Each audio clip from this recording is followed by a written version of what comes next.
Assalamualaikum warahmatullahi wabarakatuh. Izin memperkenalkan diri, nama saya Muhammad Febri Ardian Saputra dengan nomor NPM 2217051019 dari kelas D. Di sini saya ingin mencoba menjelaskan suatu materi yang berjudul animasi teks. Yang pertama yaitu pada library UniSTD.H. Fungsi-fungsinya yaitu yang pertama init SCR. Init SCR ini digunakan untuk membuka suatu terminal atau memulai programnya. Setelah itu mvprintw dengan baris, kolom, dan kalimatnya. Di sini kalimatnya hello. Terus fungsi refresh. Nah, di sini ada fungsi sleep. Fungsi sleep ini tujuannya untuk mendelay atau menjeda sebanyak n detik pada program yang kita buat. Jadi jedanya itu antara kalimat hello dan kalimat word. Jadi pada saat kita nge-compile, setelah kalimat hello akan terjadinya jeda selama 2 detik. Baru kalimat word-nya muncul. Seperti ini. Nah, kalimat hello muncul, jeda 2 detik. Nah, baru kalimat word-nya muncul. Setelah itu, refresh, terus fungsi getCh. Nah, fungsi getCh ini tujuannya untuk menahan program yang kita buat pada compile tadi. Kalau nggak ada fungsi getCh ini, programnya itu akan langsung selesai gitu. Nah, setelah itu fungsi endWin untuk tujuannya untuk mengakhiri program yang kita buat. Selanjutnya pada library Windows.H. Nah, pada library ini secara keseluruhan itu hampir sama dengan library UniSTD. Bedanya itu ada di fungsi sleep. Kalau di Windows.H ini library di huruf S-nya ini besar, sedangkan pada library UniSTD huruf S-nya itu kecil. Dan perbedaan kedua ada di n detiknya. Kalau di Windows H ini untuk mencapai satuan detik atau untuk mencapai 1 detik kita harus menulis sebanyak 1000. Tetapi kalau di library UniSTD, kalau kita ingin membuat delay selama 1 detik saja, cukup nulis sleep sebanyak 1. Nggak perlu sampai 1000 gitu. Ya, perbedaannya ada di situ. Nah, selanjutnya kita bisa mewarnain program yang kita buat. Nah, pada library Windows H dan stdlib ini, kita bisa menggunakan fungsi, yaitu fungsi sistem. Nah, fungsi sistem ini tujuannya untuk mewarnain program atau kalimat DDP ini. Jadi, huruf DDP ini bisa kita warnain. Nah, kita itu nggak bisa nulis color green, color blue, gitu aja. Nah, kita tuh harus menulis kodenya.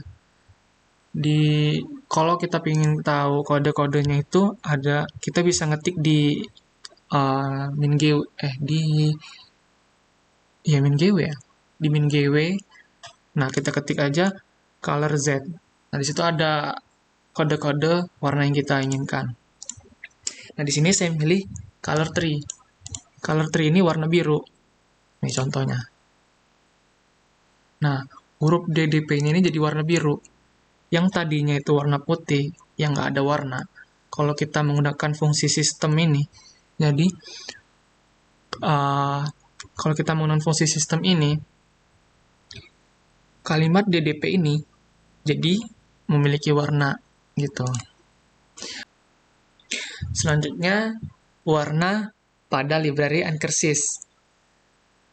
Pada library Ankersys ini berbeda fungsinya pada library Windows tadi. Kalau kita ingin mewarnain pada Ankersys ini, kita menggunakan fungsi star color. Fungsi star color ini untuk masuk ke dalam mode color di Ankersys. Nah, pada star color ini terdiri dari 8 warna.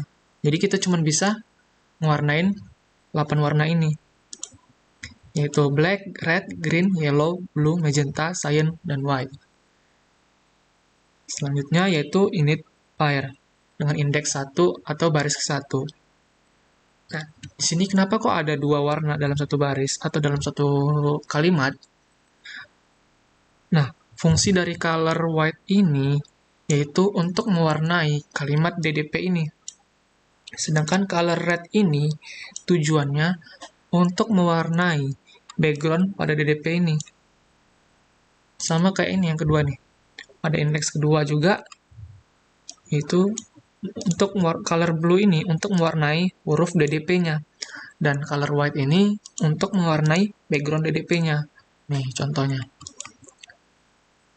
Nah, tuh yang pertama kan, color white. Kalimat DDP-nya warna putih, terus color red, background DDP yang pertama warna merah. Ya, seperti itu. Selanjutnya itu fungsi outer on. Nah, fungsi outer on ini tujuannya itu untuk mengatur pewarna pada kalimat DDP ini. Nah, kalau yang tadi ini buat memprosesnya, di sini tuh mengaturnya. Gitu. Terus terus outer off. Outer off ini untuk menyukseskan pewarna pada DDP ini. Sama kayak sebelumnya. Selanjutnya yaitu contoh animasi teks. Nah, di sini kita menggunakan dua header, terus ada function goToXY. Tujuan dari function goToXY ini untuk mengatur atau menyusun kolom dan barisnya atau XY-nya.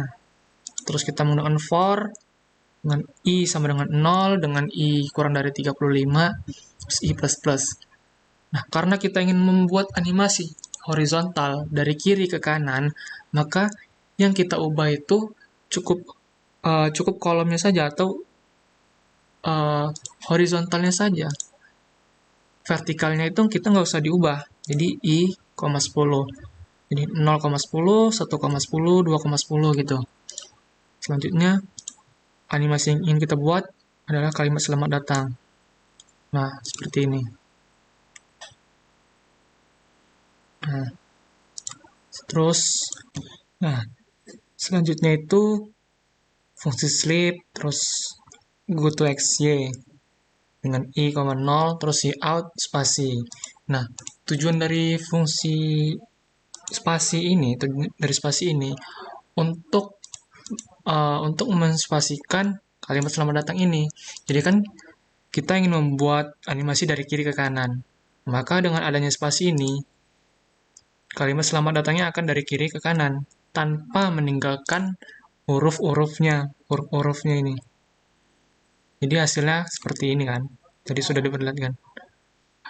Nah, kalau kita nggak menggunakan dua fungsi ini, maka pasti ada yang ketinggalan. Huruf S contohnya. Nah, nih. Ya kurang lebih seperti itu. Sekian dari saya. Mohon maaf apabila ada kekurangan dan kata-kata saya yang salah. Terima kasih. Assalamualaikum warahmatullahi wabarakatuh.